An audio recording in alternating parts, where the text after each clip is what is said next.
Hello, shiny happy people. Well, now I have a little job to do, and that is to find where this control wire here, which I do believe is a control wire, comes from this plug, which is from this plug just here, where it leads to, where does it go? I have found that it runs through the loom and it exits through this grey plug here. If I break the plug apart, which was only just placed apart, and we go inside here, there's 2 pins on their own, and nothing happens because my test has gone off. Right, wait a second.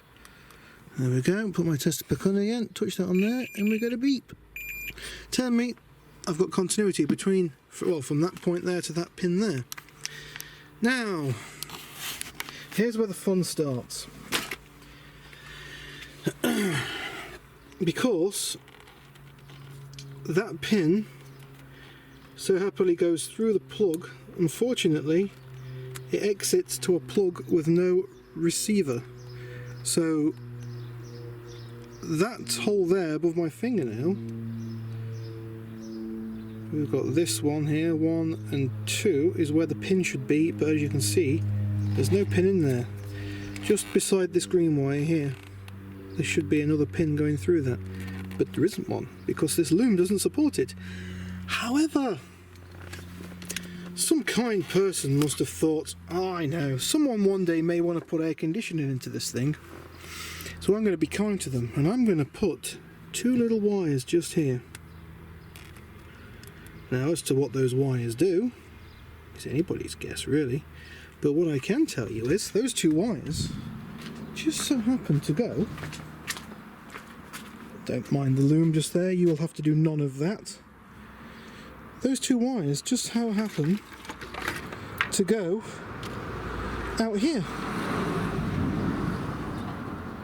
And here where your headlights are, you know, your plugs, you'll have one piece of this stuff coming down and your headlight wire will be poking out, and this wire will just be tucked up inside there. Pull it out and you've got 2 wires, and those 2 wires, I've continued to check these, are the 2 wires inside. These 2 wires just here. Now, call it, I don't know, what do you want to call it? Suspicion, I suppose?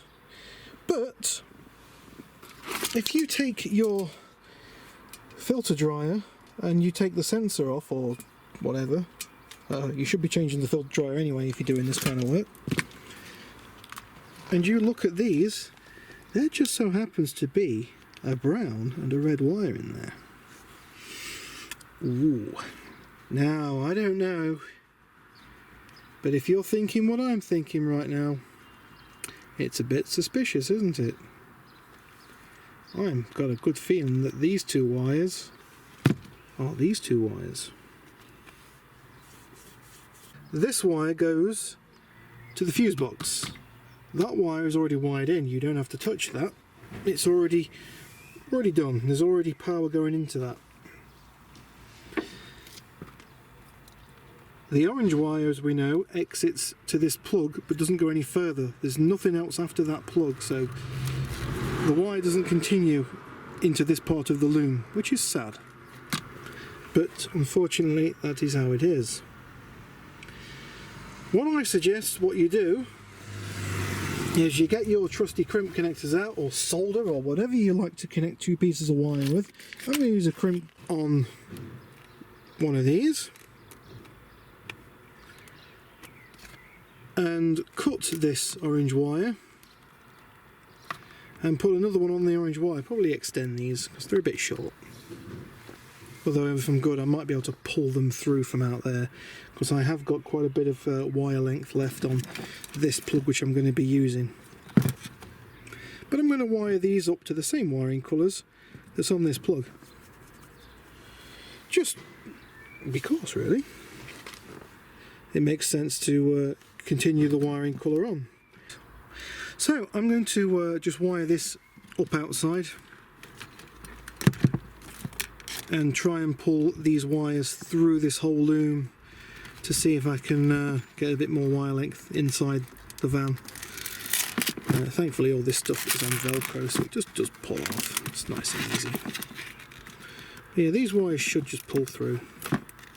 If I was strong enough and looped it around something, I'm pretty sure I could pull them through.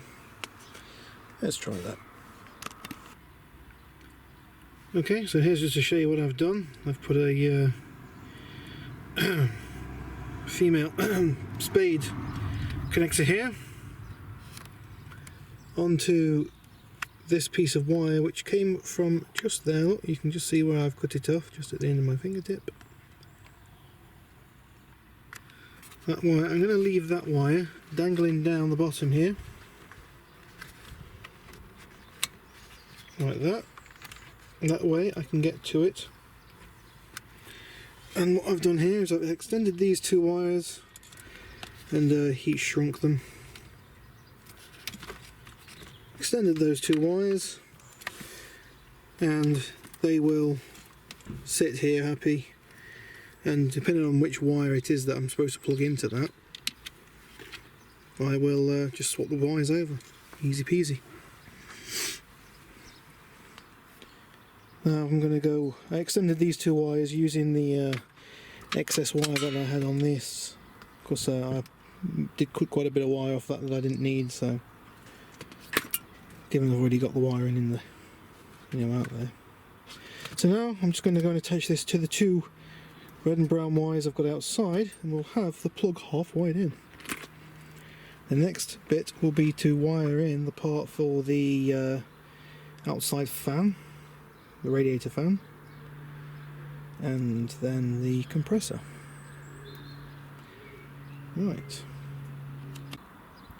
Okay, so I have soldered these two wires on here. Now I don't honestly know if that wire is supposed to be on here or not. I haven't got a clue, to be fair. I'm hoping it is. If not, I've just made a big boo-boo. Well, not big, because I just cut it off and reused the wire for something else, but oh well. But I'm pretty sure the brown wire is supposed to go all the way through. And given the two wires were both taped to each other and in the same loom, and both next to each other out here, it only makes me assume that they are both meant to go to this sensor. Next thing I need to figure out is where these go to. Like I say, I'm pretty sure these run back up to the fuse box in the control relays. We'll see. Alright, some experimenting has been happening recently. And we're looking at the fan. Now, remember how I said something along the lines of, it's a shame these don't have two speeds? Well, it turns out they do. You'll notice that normally on a DC motor you've just got two wires going to it, but this has got three. It's got a very thick earth wire, which is as thick as both of those combined. Suspicious, right?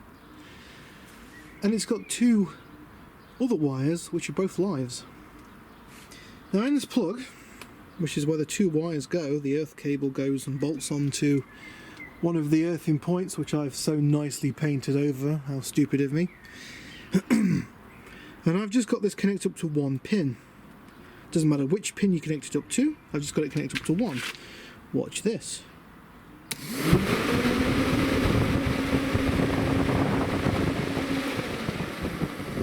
So note the sound that made, okay?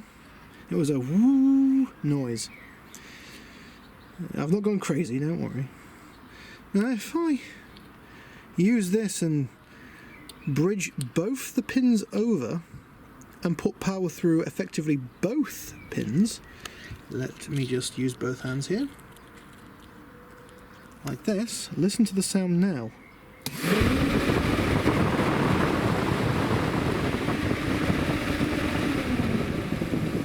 Minus all of the stones and things I've now got stuck to my face, which it's sucking up. You notice that that fan spun faster. I can hear you say, that's interesting. And yes, you are most definitely correct. That is interesting. Because that to me tells me that I can still use this as a twin speed fan. Connector. Cut a long journey short. These wires end up going here and here. And as you can see, the wire craftily changes colour to a yellow wire. The red wire stays the same, both wires kink off and then they go around into here. One wire goes into this relay just here, and the other wire goes into this relay just here, which is the one that's down here. So this relay. So that tells me that when these two relays are both on, the fan goes onto a high speed mode. Snazzy.